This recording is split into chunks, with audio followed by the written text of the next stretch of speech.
Hey guys, ఎల్లిపాయ ఎర్రకారం ఎప్పుడైనా try చేశారా?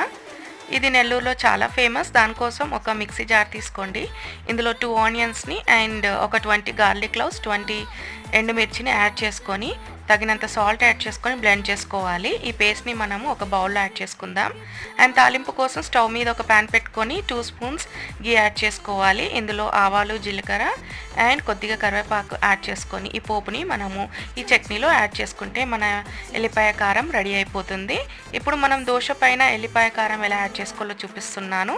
ఒక దోశ యాడ్ చేసుకోండి. దోశ చేసుకున్న తర్వాత మనం ఈ కారాన్ని ఈ విధంగా స్ప్రెడ్ చేసుకోవాలి. ఇది బాగా స్ప్రెడ్ అయిపోయిన తర్వాత ఇందులో దీనిపైన కొద్దిగా ఇలా గీ అప్లై చేసుకున్న తర్వాత ఫోల్డ్ చేసి 2 సైడ్స్ కాల్చుకుంటే మన ఎల్లిపాయ కారం దోశ రెడీ అయిపోతుంది. హోప్ ఈ వీడియో మీకు నచ్చింది అనుకుంటాను. Thank you very much and keep watching my videos. Bye.